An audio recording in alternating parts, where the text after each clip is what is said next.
that goal and missed it, and then he turned into Clinton and Jay, didn't he? Afterwards, and he was just legs everywhere. Yeah. Oh yeah, I do remember that. Bloody hell, yeah. Was that the end of Souness's managerial career? I don't know. I think it must have been. But did some guy write into the club or something like that and say, "Hello, I'm George Weah's cousin," and they were Southampton like, "Fucking hell, let's get him quick."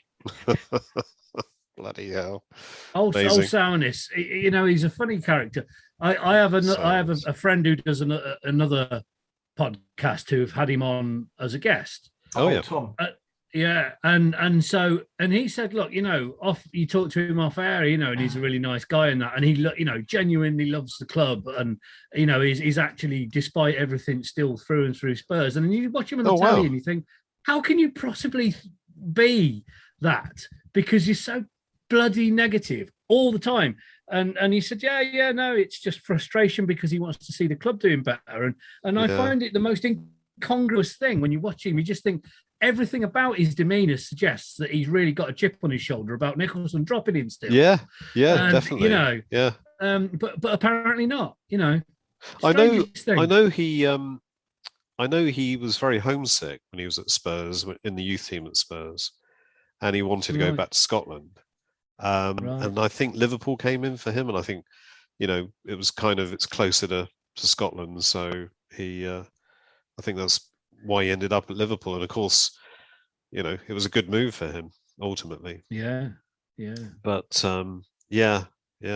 well, so the whole punditry thing just does my head in anyway, because you get drawn into it, don't you? Even if they're trying to make stuff up, or you do get drawn into it. It's just one of those things. I have to admit that I switch it on at kickoff and I leave at half time and switch it off at the end. And that's what I try and do. Yeah.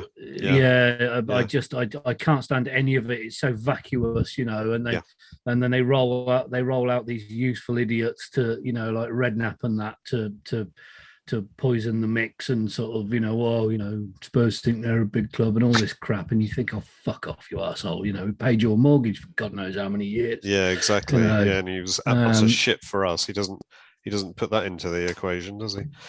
No. I mean, mind you, it showed up the flaws in Glenn Hoddle's managerial mastery that he thought he'd win the league with a midfield three with him in the middle. I know. He didn't even have any knees left, did he, when he played for us? No, I don't think he did, no. Anyway, Jamie's gone. I wonder whether or not he's crossed the 8-foot threshold and gone to his pub. He has. He's gone to the pub. Who can blame him? Who can blame him? Yeah. So we've got... he's back.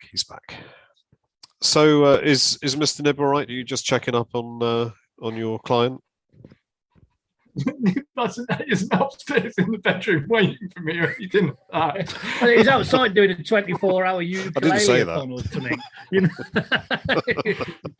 No, I just had to rescue from some cans of Nib's Water of Life from the freezer before they froze. And then sort of nature called and I had to run off. You're drinking Nib's urine. and then I was coming down from the stairs and I heard hello, and he was upstairs. Very worrying. Yeah. So we've got Brentford coming up on Saturday at 5:30, which of course is a much nicer kick-off time. How do we think we're going to do? Because Brentford are a bit different to Brighton, aren't they? They're a bit more of a footballing side. They do play a bit more of an open game, but they did well against Chelsea the other week. And they're also in a little bit of form at the moment. They beat Chelsea 4-1, then they've beaten. They did at Stamford Bridge as well. West Ham 2-0. And then they've beaten Watford 2-1. So, I can see Eriksen being a really instrumental player. And considering how his sort of form dipped in the latter stages of his Tottenham career, it's just bizarre to see him sort of go in and, you knew he was going to go in and sort of transform that team. Again, he's lifted every single player in that team. Yeah. And also as well, the fact, obviously, the backstory with Euro 20 20, and what happened to him as well. I think everyone has got a new sort of respect for him in a way, and that's probably had that effect in the Brentford changing room. Not just the fact that little old Brentford has signed Christian Eriksen, but obviously because of what happened with him at the Euros. Yeah, everyone wants to do the very best they can for him. Yeah, there's the added advantage that he's got, that not only does he know Tottenham, I believe he was training with us before he signed for Brentford, wasn't he? I think he did, yeah. And he also played under Conte in Italy, so he knows the rigid system under which the man works. So if you put 2 and 2 together, then we're going to beat him about 8-0, yeah. So I must admit, I'm not an expert on Brentford, but I am aware that they play decent open play football. So, but I do think that might play into our hands a bit. They're not really a set piece team. They're not going to just sit and defend. Well, we're playing them at home as well, so they're going to have to come out, aren't they, and have a go. Which I mean, that's the thing, isn't it? I mean, anybody that plays us, gives us a chance, don't they? Yeah, exactly. Yeah. I think the key thing really is as well is to nullify Eriksen. We can go for our own sort of game plan, but if that's not 100% going to plan, someone needs to get onto Eriksen, to stop him picking the ball up, turning with it, looking up, and doing what he did in his peak, which clearly seems to be getting back to that. Although every time he played for Denmark, he's blinding, isn't he? Yeah, he is. Yeah, he's been very consistent for Denmark. I mean, even when he was having a tough time with us, he was going to play for Denmark and doing very well. So, he obviously left Spurs. I think he left Spurs amicably, but I think he left under a little bit of a cloud because his form was just so bad for us. Yeah. He was terrible. How is his corner taking at Brentford? I haven't seen the corners. Don't know. But you know what's going to happen is he's going to whip the fucking corner in on Saturday, and they're going to score beat the first man. The corner. Yeah, he'll beat the first man. Yeah. Oh well. Best of luck to the man, because he was great for us, and good to see he's healthy. That's the main thing. Yeah, exactly. But agree. Yeah, I hope he doesn't play that well. But I hope he has a shit game. Yeah, exactly. I had to laugh today because I heard that there was a rumor going around that Newcastle wanted. No, I know you don't understand. I heard there was a rumor. Are you talking to Andy, your dog? No, my thing on my wrist started piping up. Oh, what is it? Is it a tag to make sure that you're in the curfew and at home? That's it. Yeah, exactly. Yeah, I'm not allowed out today, and it's just reminding me that I've got to stay in. So it's fucking out. I'm not out. It's gone past the 8 o'clock curfew. Yeah. So. But you make G to wear it anyway, don't you, during the daytime and late at night, so you can go off and do whatever you want. Exactly. I'm not bloody stupid, mate. I know. But yeah, so I saw this rumor today that Newcastle, with all their pots of money now, they wanted to buy Nuno Darwin from is it Benfica, and he basically snubbed them, so they're going for Ivan Toney. So I don't know whether that's a reality, but so maybe he'll be thinking elsewhere. Well, they're doing the old Levy trick, aren't they? Let's lure the fans in and say we're going to go for Dybala, and then we'll sign Clinton Ingy instead. Well, he was too expensive. He didn't want to come. Dave the Baller instead. Yeah. Gary Goals. We couldn't buy Dybala because he had third-party ownership, and it's all too complex. Can't explain it. But have you seen that thing on like social media where it's an advert on a post saying, "I'm Gary Goals. I score every type of goal. I do overhead kicks, volleys. I score with my head. I score with my left foot. Score with my right foot." And then it's cut out where you can pick the guy's telephone number up and call him and say, Do you want to come and play for my Sunday League team, Gary Goals? We've got a difficult game coming up against the King's Head. Keep a play. Yeah. Wonderful stuff. Yeah. So, do we have any predictions for Brentford? No, I don't know. We're either going to come out and smash them, or it's going to be another shit show like Brighton, where we're all going to be on the edge of our seats. But I think after the Brighton game, Conte will work his magic. Well, that's just a blip.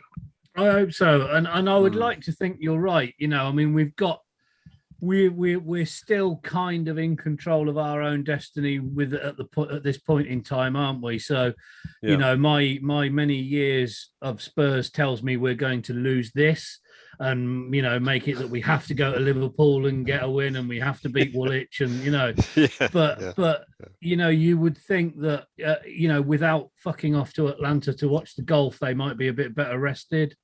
You know, if that was some sort of, I mean, I know that's the common theme online, isn't it? That, you know, well, they were all so leggy because they'd been on a plane that week or what have you. So. It does make you think, doesn't it? I mean, what idiot authorised, right, okay, you can go off to America and go and watch the golf? Because we all know when you go to America and you come back, you're jet lagged as fuck.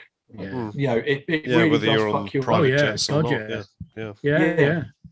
And those flights are attritional, aren't they? You know, they're just horrible. I mean, it's bad enough when you fly out to the Canaries on a 4 hour 20-minute flight and you come back and you're knackered. Traveling absolutely fucks you up. Yeah, you're right. I mean, bizarrely, all you do is sit on a plane.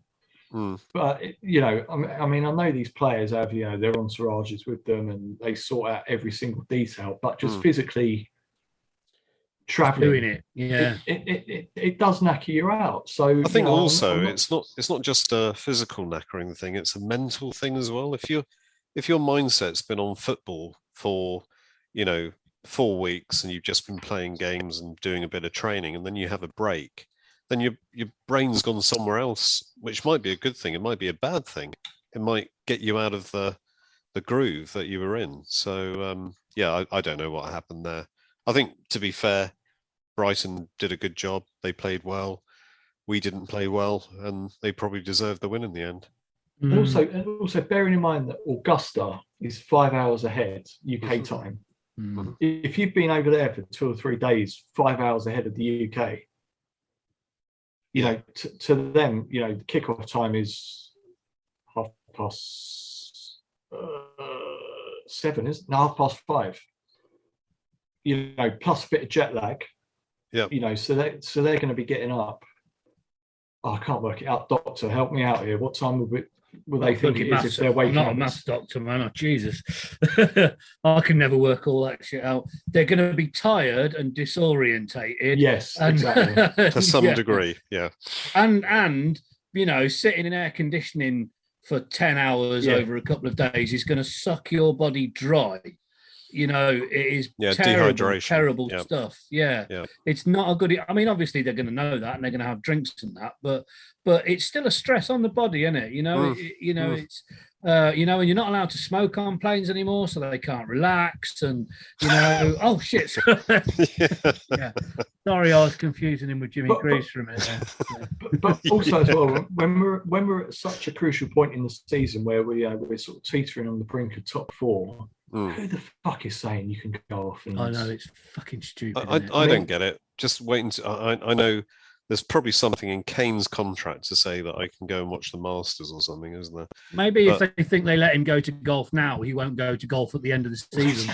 With Gary Neville, yeah. Yeah. But yeah, as you say, Rich, the flight time's 10 hours. Then you've got that 5 hour time difference. Yeah. So, you know, you're landing in London. If you landed in London at 7 o'clock at night, it's midnight to you because you've been sleeping to that. So it's lunacy, isn't it? Yeah, it really is. Yeah, it is. It is. I mean, and you know, there's this common sort of misconception that if you only go for a couple of days, you can cheat the jet lag because you don't give your body time enough to adjust to it. And I went just before the pandemic, I went over to Los Angeles for 3 days. And I can tell you that's bullshit, because it kicked the shit out of me by the time I'd finished. I know it's a longer flight, but everybody said, "Oh no, if you just go over," and it was for a work thing. You go